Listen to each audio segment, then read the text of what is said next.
It's time for Fit Friday with our fitness trainer, Jack Silverman. Good morning, Jack. Good morning, Rachel. All right, we never want to talk about this, but let's talk about calories. And first of all, we should define calories because that's just a unit of measurement, right? It is, and you'll see it in everything that you eat. And also when you're working out, you also have a tendency to look at how many calories I burned up, how many I took in. And it all becomes a little bit of a measurement for yourself, because the more calories you take in, the more weight you're going to gain. The more calories you get rid of, the less you're going to be. And so it becomes a system for most people when they start trying to lose weight. It's confusing, though. How much should we be eating calorie-wise? Because we really tend to overeat, most Americans. Yeah, and that's a good question. Depending on your activity level, if you'll take the weight that your desired weight and add a 0 to the end of it, that's usually the amount of calories you need to just be getting through the day. Really? Yeah. That's an easy way to do it. That's an easy way to do it. But you know what's amazing, Rachel, is you could take, and I don't know, let's say a bag of M&Ms or something worth 100 calories in a day. That might be a bad habit of yours. And if you eat that every day, that same 100 calories without changing a thing, in a year, you'll be 10 pounds heavier. Really? Yeah. So it's so quickly how, you can add up those calories so quickly, and then you know how hard it is to get those things off. It takes such a long time just to lose 1 pound of fat. It does, because there's 3,500 calories in a pound.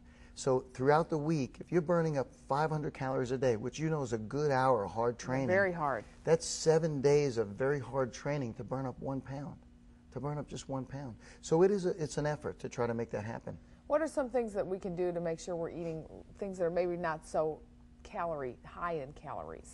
Well, anything with sugar is going to be high in calories, so you want to watch that for sure.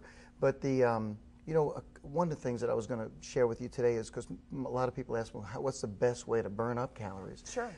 There are several ways, but the best way is with anaerobic type training. That's where your level of training is, you're breathing real heavy, almost like a sprint. The problem with that is you can't do it for a long period of time. So you got to do little bursts of time. But that is your best way to burn up the most amount of calories in a short period of time. If you're not in shape or you can't do those sprinting, then you've got to do something longer over a slower pace to burn up the calories. And unfortunately, as you get better with your fitness plan, you're not going to burn as many calories because your body does a better job of, I guess, exercising. Yes, and you'll see that. You'll see people come in to the club and they'll do some exercise classes, and all of a sudden they're burning calories and they're making great progress.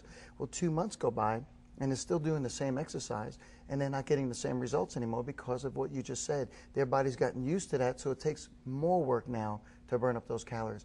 But the best way to really, really reduce your calories is not so much through the exercise, but it's through your diet. You can make bigger changes easier with small changes in your diet. And I know you recommend like a log book for that very reason. Yes. Rachel, I can't tell you the success level of people when they start really logging things down. The success level goes way up. And I'll walk around sometimes and I'll say to my clients, okay, let me see. They'll say, I have it in my head. I said, it's no good. You got to put it down on paper. It really has to be down, because once you really start writing it and you see it, it raises the level of success.